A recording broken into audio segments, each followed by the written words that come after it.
Hey everybody, how's it going? So, pretty quiet in here. Who likes weed? There we go. So I just want to talk a little bit about cannabis tonight. It's a pretty momentous time in Canada, obviously. When I was a kid, I certainly never thought I would see cannabis legal here, and here we are. So we're a week away.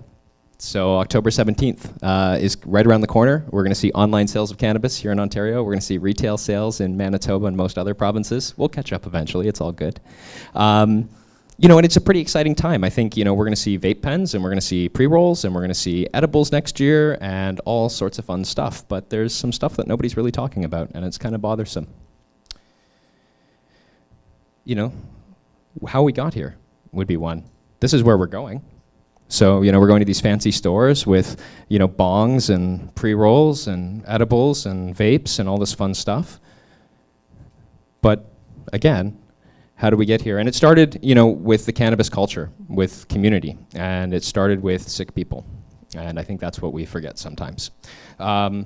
So, you know, just using some images I pulled out of the media for my presentation, this is a march for breast cancer survivors using cannabis oil as therapy, trying to get legalization. And this is really how the whole movement started. So I've been in the business since 2012, which, I mean, I probably should be wheeling myself around with a walker because that's pretty old in the cannabis industry.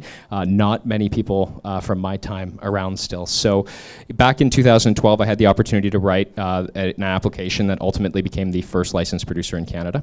Back then, what we saw were compassion clubs. So essentially, sick people working together, working with designated growers and distributing cannabis products that were made by the Compassion Club for the patients, and these were not-for-profit businesses.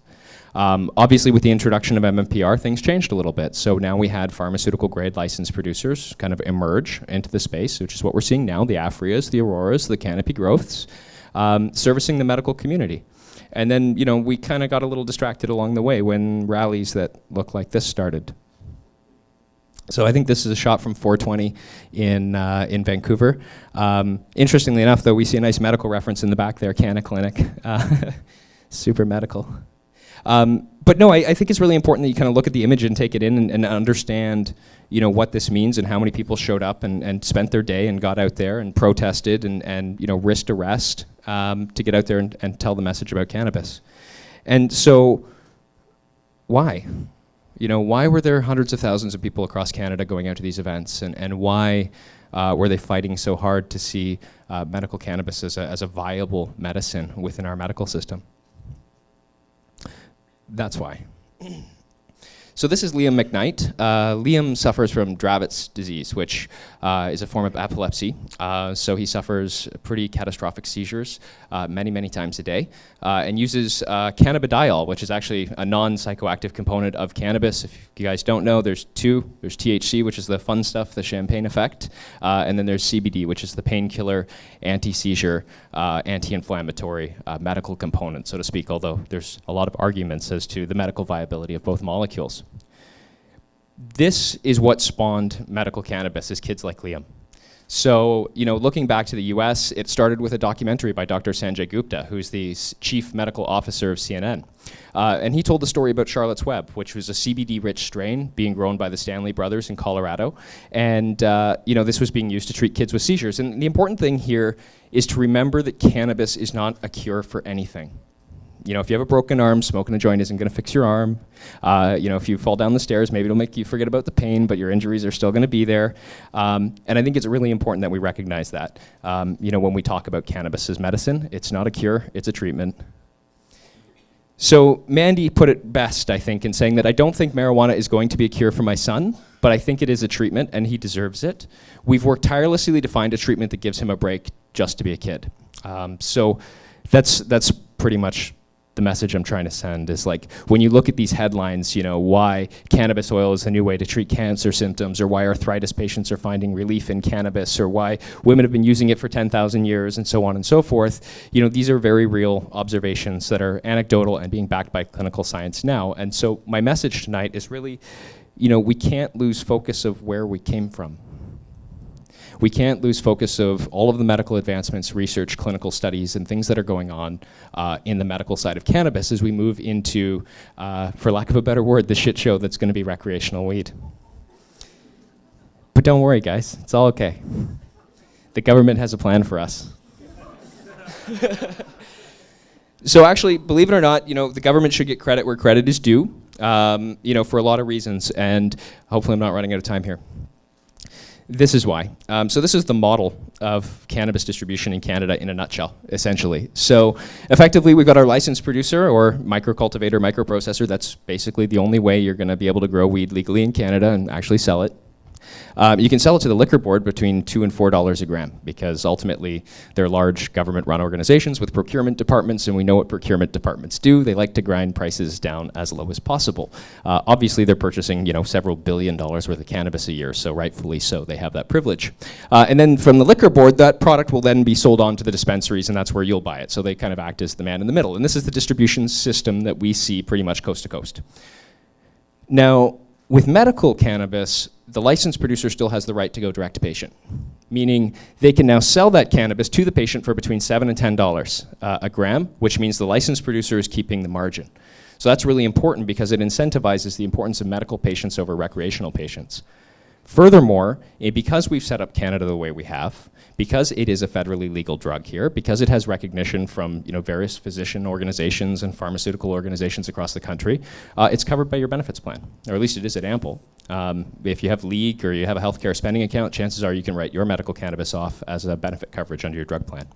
So what's really important by the structure and because of the evolution that Canada has taken in terms of how to develop a successful cannabis industry, and because of federal legalization, unlike the US where you see it state by state and you can't go across state lines and there's no banking system and everything's done in cash, we have these great benefits like banking and insurance coverage and good quality control and good manufacturing practices that are in place and import and export opportunities internationally, which kind of brings me to my final point. And I think it's probably the most important one, is that we win. So the truth is, when you look at the US, people often think that it's so advanced. We've got all these cool products down there. We've got cannabis-infused drinks. We've got Listerine quick dissolve strips that'll do all that kind of fun stuff for you. But the reality is they lack the infrastructure. They will never really emerge on a global stage in the state that their industry is in today. They can't even cross a state line with cannabis, let alone get it across a national border.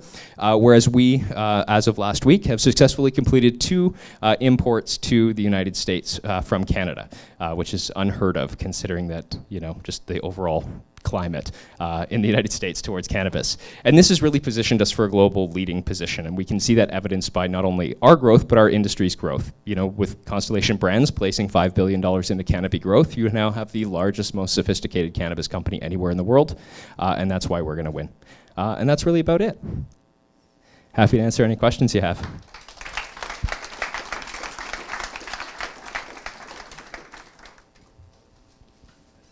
So I have a question regarding the research part of this. So, as far as I know, there is no research of what's the effect of pesticide on THC, for example, or your cannabis oil or anything. And as these things are being produced in big farms, there are going to be pesticides used.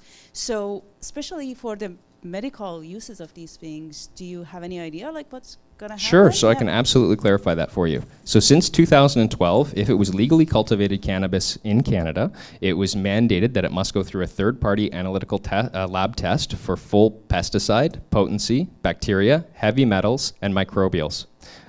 So essentially, you're getting clean weed, so much to the fact that many licensed producers in our country actually irradiate it with gamma irradiation to make sure that there's no bacteria left on the product when it leaves the facility. Beyond that, I would think that what the bigger risk is where we have gray market product inverting itself into the legal market, where pesticides could have been applied and toxins exist, and that's a big concern. And even more so is the fact that in the gray market, because they're lacking those lab standards in the testing, it's very hard to gauge potency. So you end up buying an edible at a dispensary in Toronto, which is very much an illegal business today, and you go home and it's 10 times stronger than what you anticipated it to be. A lot of those products, 10 milligrams is a standard serving of THC. That's what you'd see in Colorado. That's what you're going to see here. That one brownie could be 300 milligrams or more.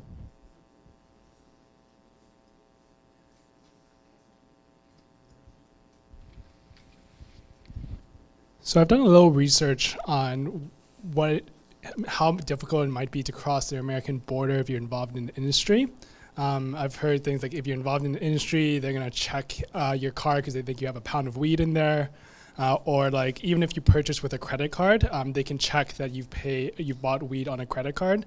So it becomes much more difficult to cross border. I just want a clarification on that. Yeah, so we have employees obviously crossing borders all the time. The US border is one that we're very concerned about. We recently had an employee held up there for over 3 hours. Fortunately, not anything to do with his involvement in the cannabis industry.